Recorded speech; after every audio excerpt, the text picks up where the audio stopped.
Selamat pagi Bapak-Bapak, saudara-saudara yang terkasih. Salam. Salam kasih, damai dan sejahtera. Tuhan memberkati, menyertai dan melindungi. Salve. Tidak henti-hentinya kita bersyukur. Dan itu di dalam bahasa daerah kita, khususnya bahasa Ahe itu ada kan? Adil Kak Talino, Bacur Ramin Kak Saruga, Basengat Kak Jubata. Harus.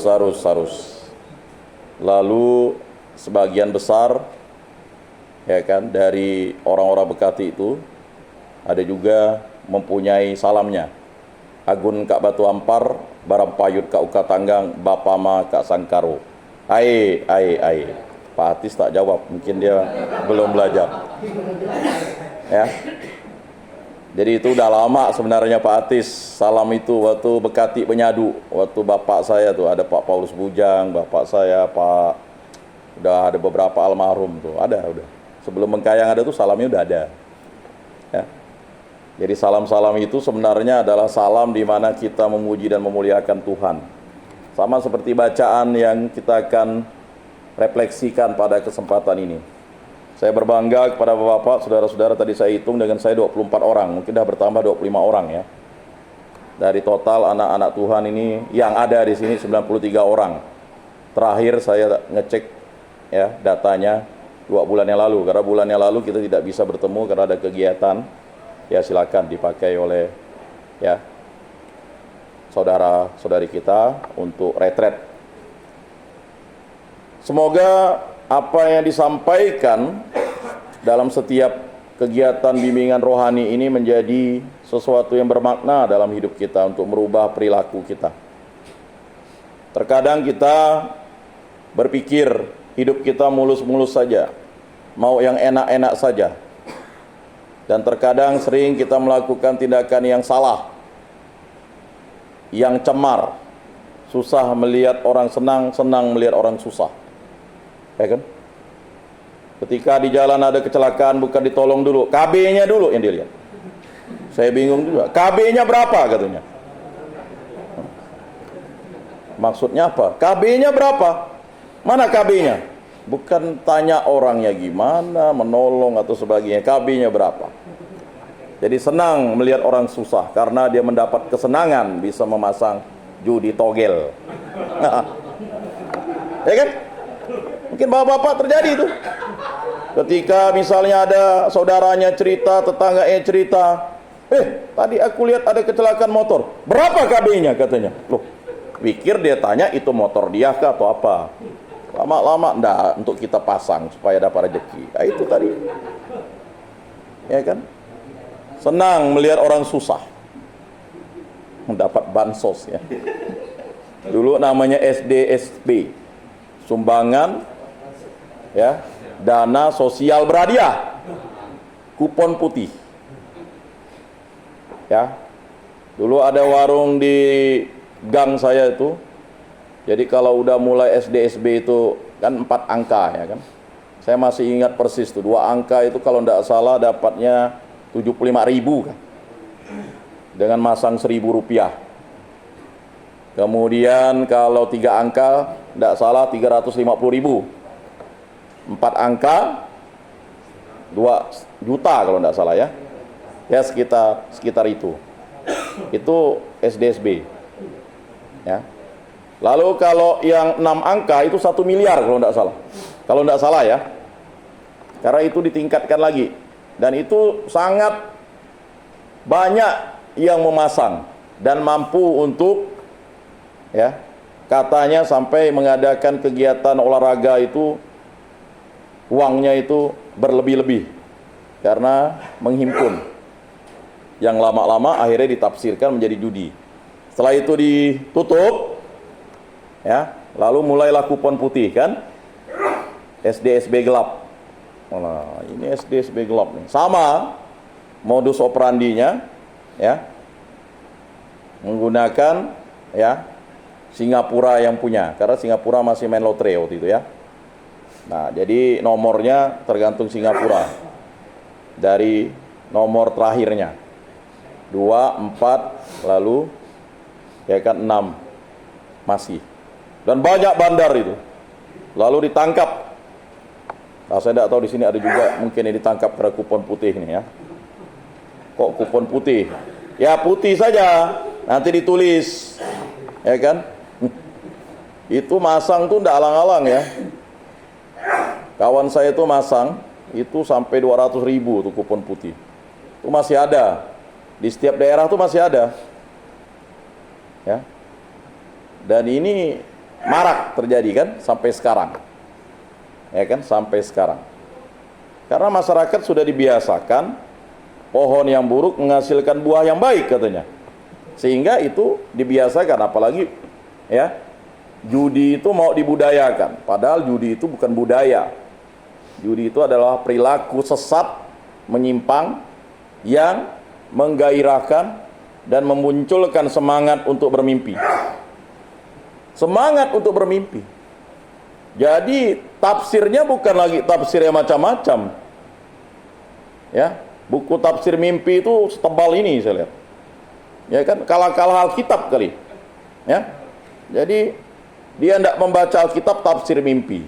Kalau dipatok ular tuh berapa? Dikejar cewek berapa? Jadi ada yang tukang tafsir-tafsirnya. 25 lah, 39 lah kan begitu. Belum kita di daerah-daerah itu kan.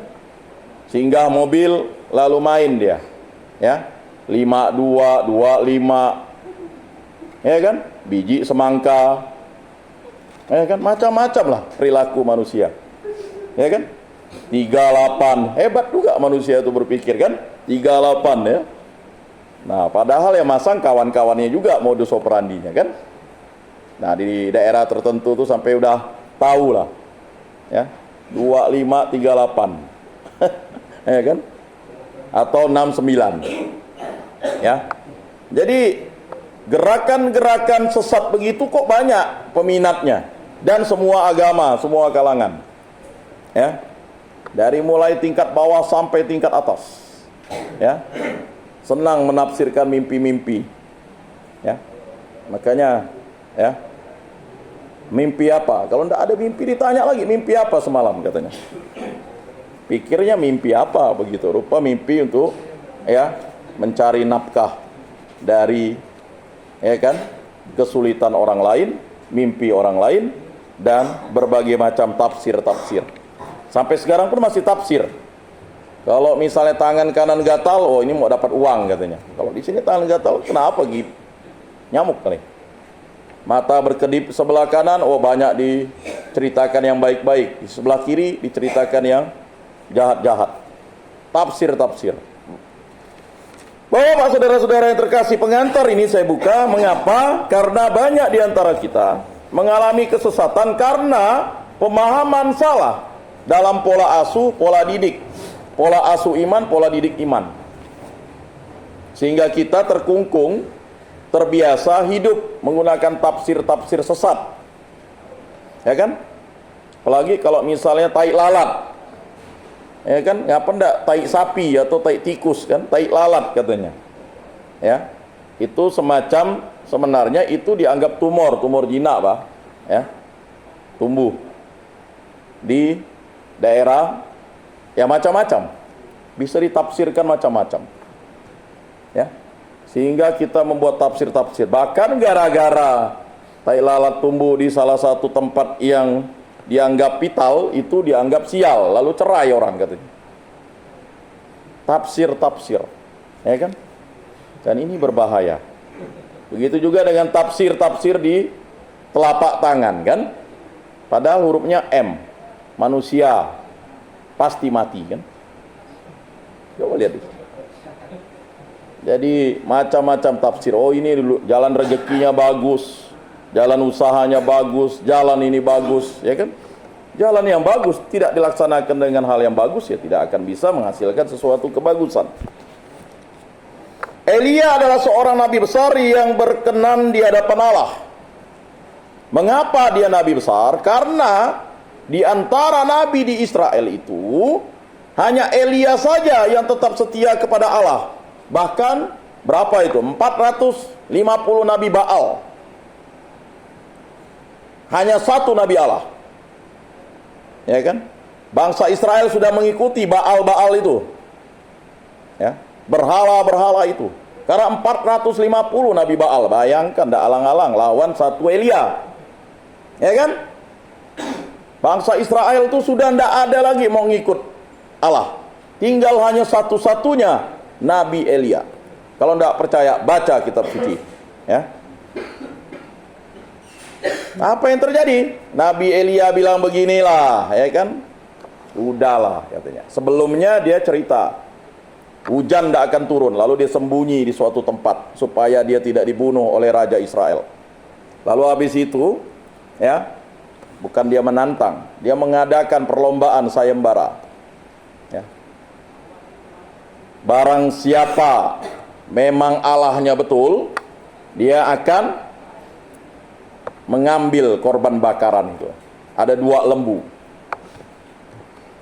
Jadi karena dia kasih kesempatan yang pertama kepada 450 Nabi Baal itu, ya silakanlah, duluanlah katanya. Karena mesbah Allah itu sudah dihancurkan oleh Nabi Baal itu.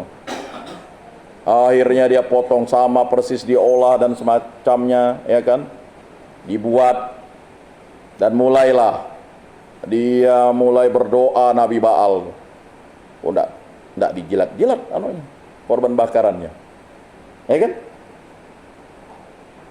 Sampai akhirnya dia menoreh-noreh badannya dengan pisau, dengan pedang, ditoreh-toreh.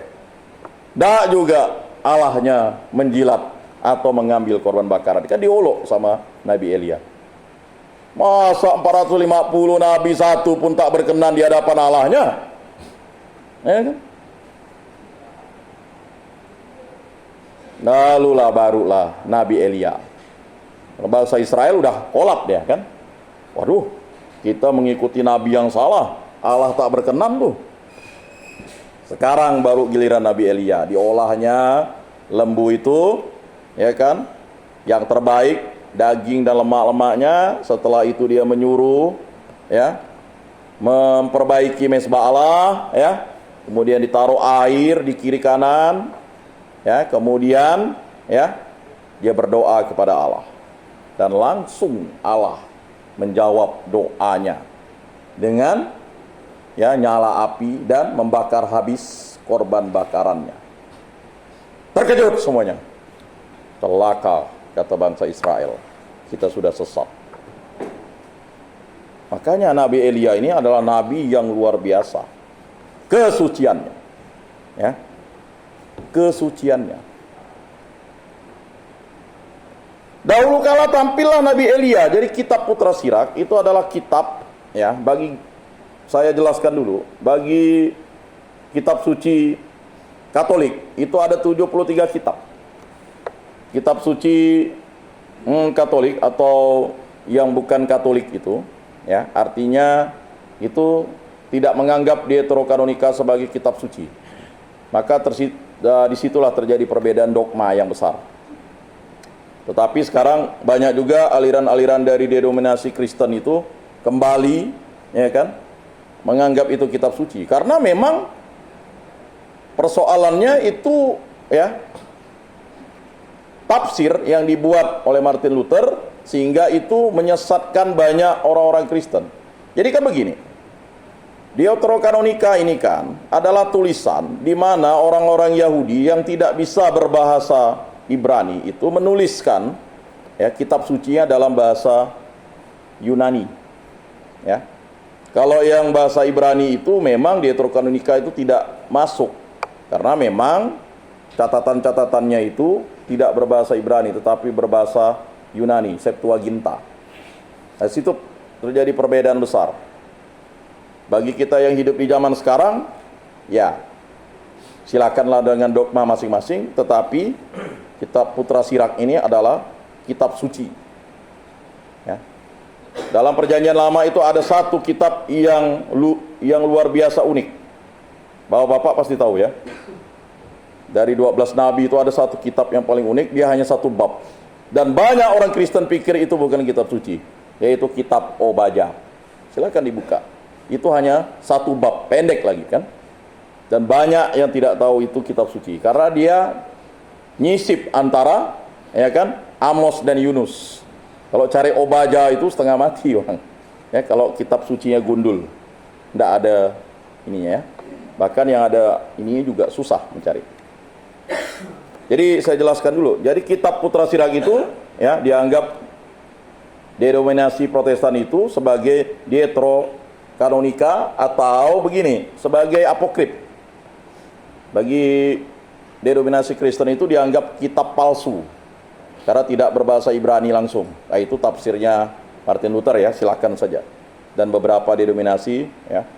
Tetapi pada mulanya gereja Kristen itu hanya mengenal satu kitab suci yang terdiri dari 73 kitab. Ya. Maka mendoakan orang yang sudah meninggal dunia itu adalah ajaran kitab suci dalam satu Makabe ya. Yudas Makabe. Tetapi bagi denominasi Kristen yang lain itu sudah tidak dianggap ajaran kitab suci. Karena tidak masuk dalam kitab suci ya, tidak masuk karena ya kitab 1-2 Makabe itu tidak di dalam kitab suci bersama itu. Itu masuk dalam Deuterokanonika. Ada Protokanonika, ada Deuterokanonika. Deuterokanonika itu ditemukan kembali setelah penyelidikan ya kan kurang lebih ya ratusan tahun, atau naskah di Qumran. Ya, ditemukan naskah di Qumran di Laut Mati. Ya, nanti kalau keliru boleh dicek lagi ya. Jadi ini yang sering terjadi.